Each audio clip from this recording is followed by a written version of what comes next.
And how long has my uncle been funding you and your comrades' endeavors? Since the beginning. Lord Byron was the first person I turned to after forming the Guardians.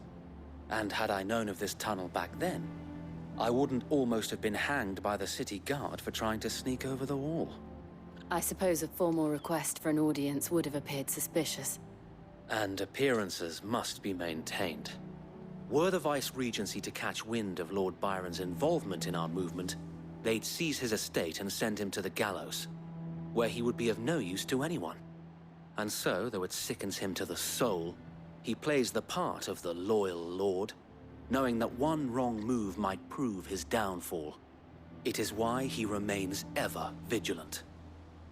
Don't be surprised if he refuses you an audience, especially since you're famously dead.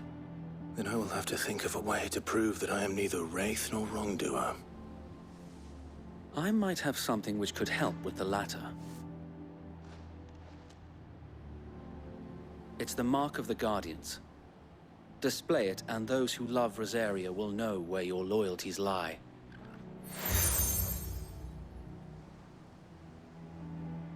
I shall wear it with pride. Be sure that you do. I don't want my men attacking you again. Unless you deserve it. If only Sir Tyler could have been here to see you. Or the Lord Commander. Thank you, Sir Wade. If there is ever anything you need. I know. Go on now, my lord.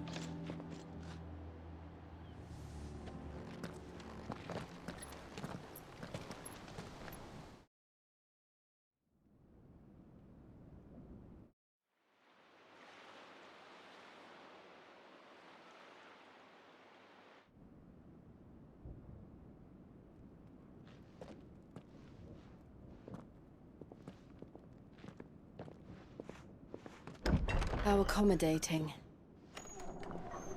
Do you really think they believe we are who we say we are? Not a chance.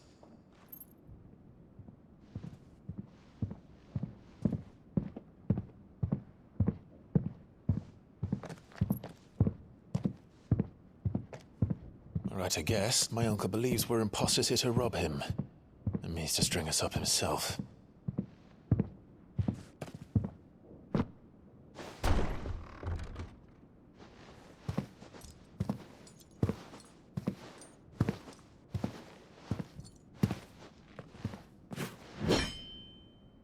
Imagine my surprise when I was told my nephew had come to visit.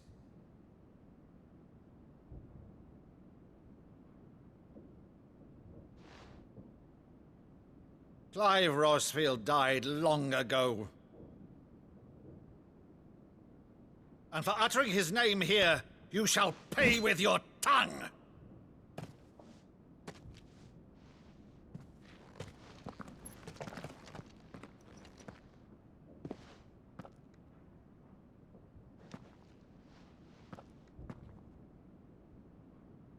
You would mock me as well?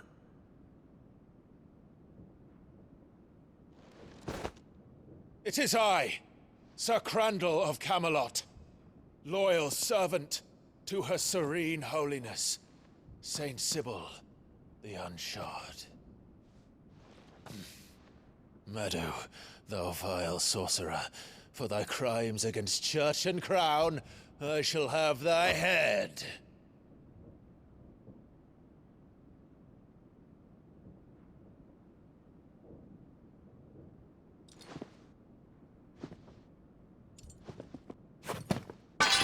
Curse thee, infectious flax wench. Even in death, must thou plague me still? Very well. I shall open the gates of hell, that thou might see thy charge once more.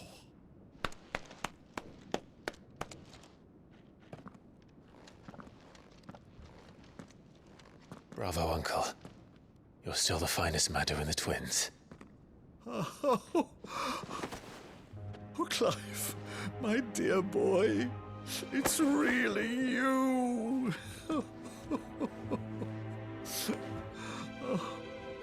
You always were fond of that scene from The Saint and the Sanctuary. Never did let me play Sir Crandall.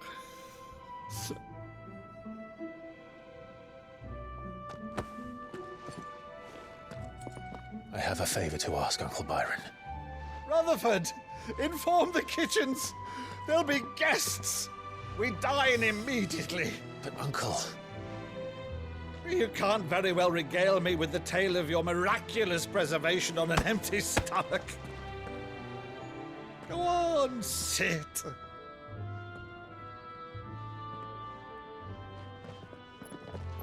See that you use the good plates, Rutherford.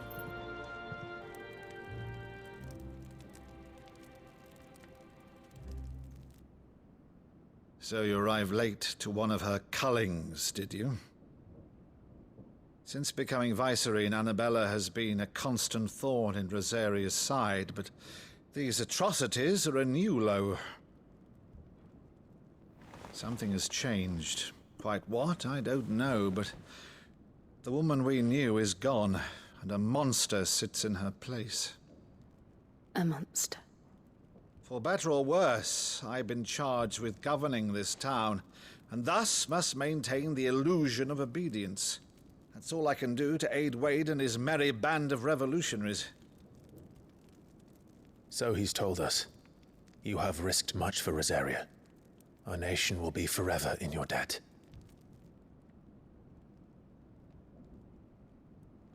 It has been 20 years, Clive. The nation your father and your forefathers fought to defend is no more. Perhaps it would be otherwise had I the courage of my brother.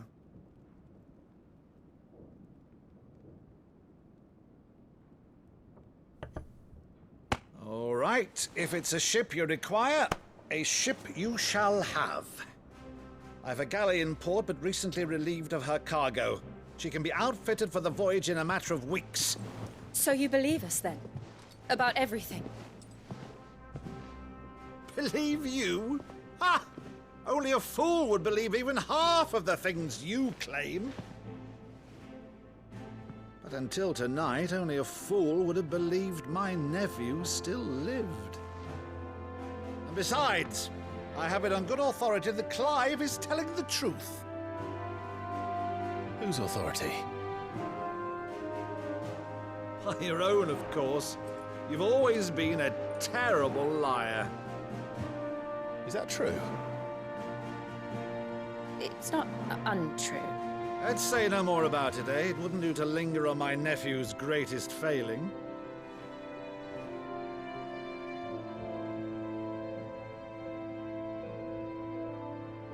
The one thing I cannot believe, though, is all this about you being Sid. You were always such a good boy, but now you're quite the outlaw. Which, if I'm not mistaken, would make me an outlaw's uncle. Right then, who shall we pillage first? Rutherford, fetch me my cutlass.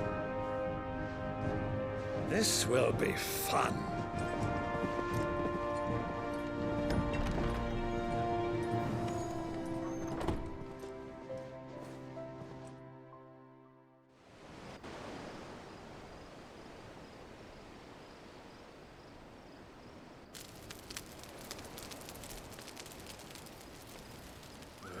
Over there. Go on.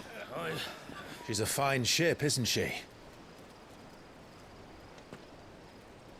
Once outfitted, she'll bear us across the boiling sea to Drustinus in the space of 3 days.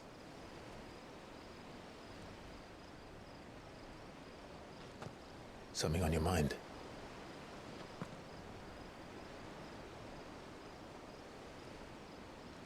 Monsters. When I served the Iron Kingdom, I did so because I saw no other choice. Because once they learned that Lash would not move me, they turned it on those who could.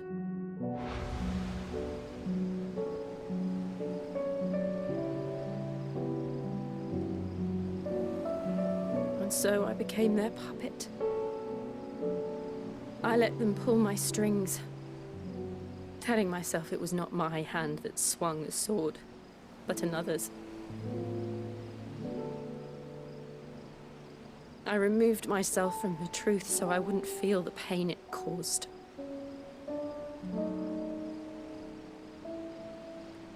And before I knew it, I no longer felt anything. Anything at all.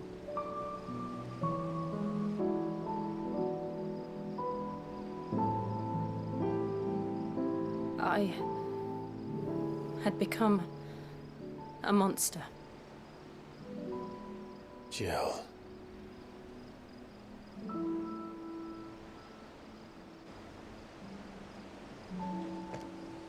I don't want to be a monster, Clive. Do you understand? I want to choose a different path, a better path. To live on my own terms. But before I can do that, I need to come to terms with my past.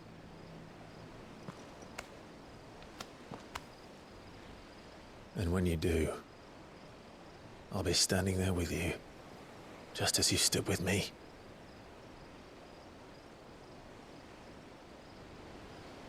Thank you, Clive. I must atone for my sins.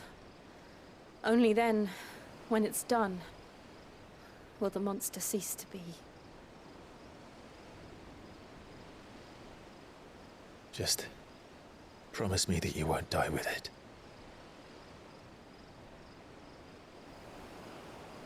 Now, let's get some sleep. The journey back to Benamir is long, and there is much to tell the others.